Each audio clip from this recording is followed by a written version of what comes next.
Yes. Yeah. Yes. Or at least after it reaches two. Yes, exactly. Okay. All right. So, um, I have one question. Yeah. You're talking about point of equilibrium. Mhm. What is that point?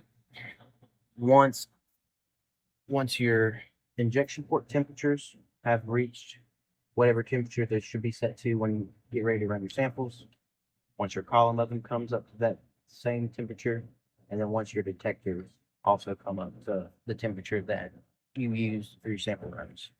Once all those come up to temperature and you go over to the front panel of the GC, you manually turn on the that's whenever we were in line one, and I manually turned on the FID and manually turned on the flame. I did that after it was above 100 Celsius. So yeah, so that's what I did first. Now we're just waiting for everything else to come up to temperature.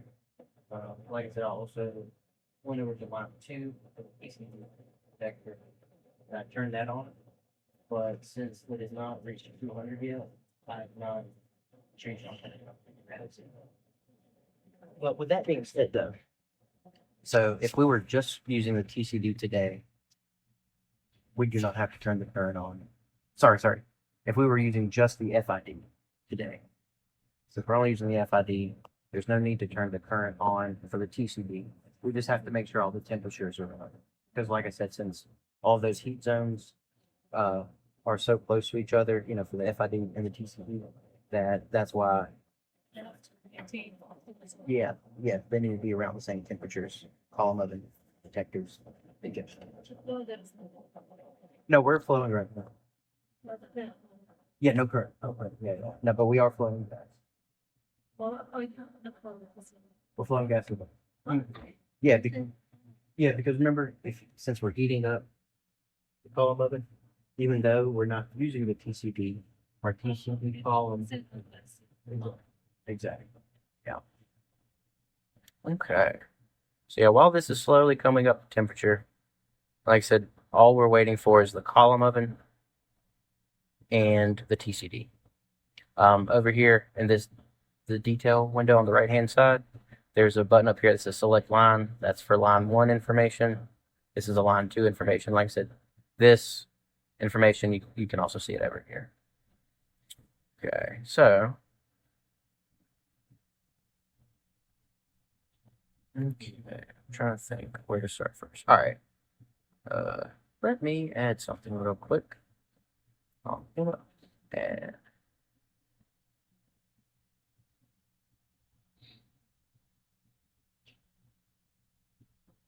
Okay, cool. All right, so I added this new button that says column cleanup. This is basically the bake out procedure I was talking about earlier. This is a new feature that just popped up in this newest version of our software, where whenever you click this button, this window pops up where it says column cleanup. Um, you know, if we wanted to do a quick bake out procedure, just to remove any kind of possible contaminants, we can put in, like I said, 60 minutes, because Thomas likes to do an hour bake out method, and he likes to do it at the max temperature. I believe that max temperature for this capillary column is 350. So after I input that in, I can click start, and then it'll bake out the column. So it'll be good. So I like adding that button there so you guys can use it, especially it's a new feature. Okay. Cool. All right. So, let's see. I'll talk about all the important buttons up here. Okay. First button, easy stop. So if I click this, if you need to perform any maintenance on the injection port, so replacing the liner, the glass septa, you would click the easy stop button, and then here you can keep the carrier gas stop set to auto, and then you can either have the instrument perform a loop check if you want to or not. It just adds more time. But after you make sure that these settings are good, you can click start. At that point now, the injection port is going to slowly cool down to an appropriate temperature where you can touch it. So you can replace everything. Yeah, without having to cool down everything. We're only cooling down the thing we're going to touch. Exactly. So this is how you would do that. So after I click start, the background of this screen will turn red while it's pulling down. We'll see a temperature pop up right here. And we'll see it slowly decrease. Once the red goes away, it'll then turn green. The green means that it's cold enough. The injection port is now cool enough. So you would then do your injection port maintenance, replace whatever you need to do. After you do that, essentially you would click the next button, and then it would turn our carrier gases back on to the injection port, and yes, yeah, and then it would bring everything back in. So that is the feature I suggest using whenever y'all have to do anything with the injection port. It's the easy stop right here. Okay, so let's see. I don't recommend using the startup button or the shutdown button because I like how we do it. If you want it to set it into a shutdown mode, yeah, it's added to the end of that channel. Okay. Then again, here's the system check button again that we saw earlier over here. And then zero detector and zero free detector. This is just if your baseline for our FID, since we're under line 1, is, up here pretty high. If I clicked zero detector, it'll drop that baseline back down to 0. Continue. If you want to see the actual location, so if you zero the detector, and it's stabilized a good baseline. If you wanted just to see what millivolts is actually reading at, if you click the zero free detector, it'll actually remove that the zero from right here. So your baseline will then pop back up to a certain millivolt just to show like where the actual millivolt reading is sitting at. But there's no need for you guys to really use that function. I just wanted to show you that it is there. Okay. So now that we went over these buttons right here, now we'll actually talk about what's all going on down here and what's all going on up here. So I'll start from the top of the screen to the bottom. So right here, GC running time. This is our current runtime since we've turned on the instrument, or since we've opened up real-time analysis. And then the method that's currently loaded in is a 6-minute runtime total, so that's why we just see 6 minutes right there.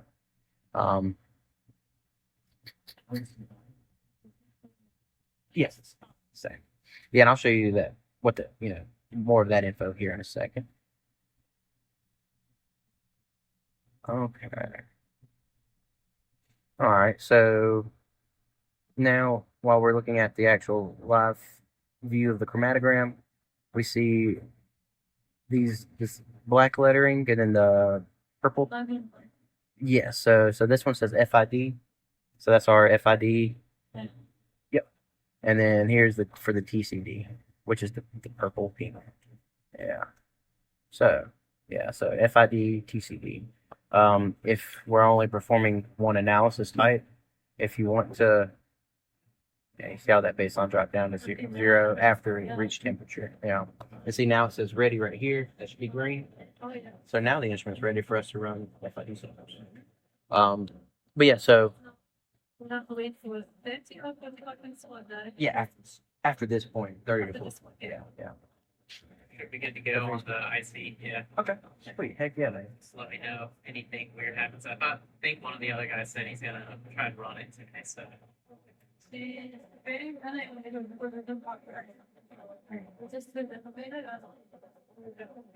yeah. And I replaced that little filter thing. Yeah, I set it right there so Polly can look at it too. Which filter? One of the ones on the cation lines. Okay. Yeah, that looks pretty nasty. So it looks like there might have been algae growing on it too. Okay. So that could have messed with your retention time and everything too. Replace it, yeah. And there's also 2 more replacements in this bag. We may need to do an Lines. Some spare parts and then use what's in here. So I'll put it just in case. Yep. we may need to do an acid flush on it, kind of how we do to Make sure there's nothing else through there. yeah Yeah. how we passivate, how we Hopefully it got filtered out before it got to the column because yeah or dark column. yeah. Well, I was saying we could do that just like as an extra like cleaning procedure, just throw some unions on, and yeah, because to how we passivate with what is it, sulfuric or phosphoric acid?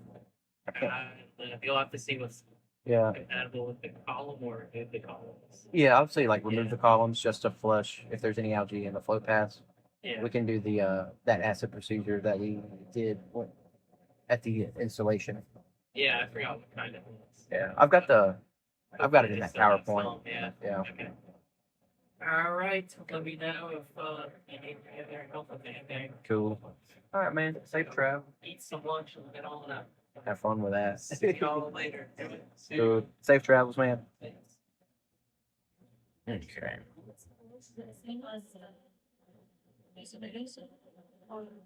Yeah. Remember, the settings of the import file. yeah. So you can use similar.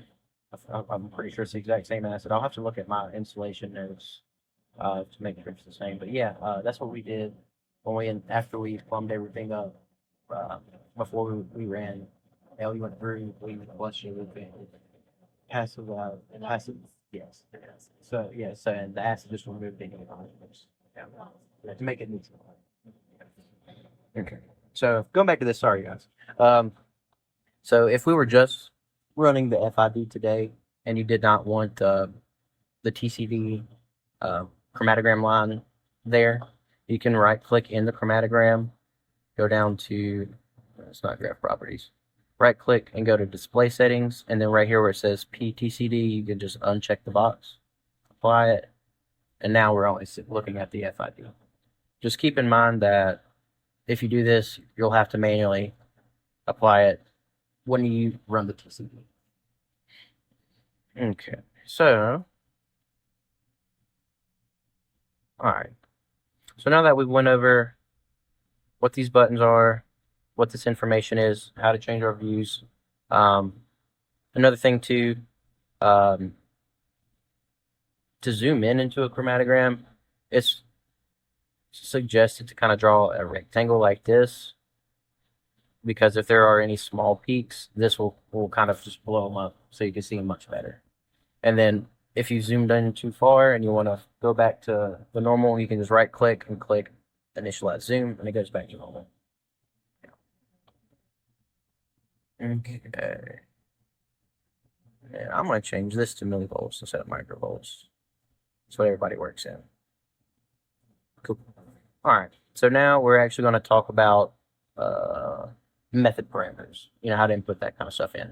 All right. So to open up our method parameter window, you can either, let's see, if you're under the acquisition tab on the left-hand side, you can click this button right. Oh wait, no, never mind. It's not that button. That just brings this up and down. Yeah, to bring up the method parameters, we're going to click. Well, I was going to say you can click one of these icons down here. Yeah, so we'll just click the detector one first. So when I click the detector, this method editor window pops up. So at the very top it says line 1. So this is all FID related. The first thing says AOC 20D. What this is the auto sampler. So this is where we input our injection volume. This is where we input in how many number of rinses we want to use for the pre-solvent, for the post-solvent, and how many times we want to rinse our auto sampler needle with our sample before we go and inject it. You can adjust, plunger speed, injection speed. Most of my customers just don't mess with that information. What they change will be injection volume, the number of rinses. If you want to perform multiple injections, you can set it here. And then the important part was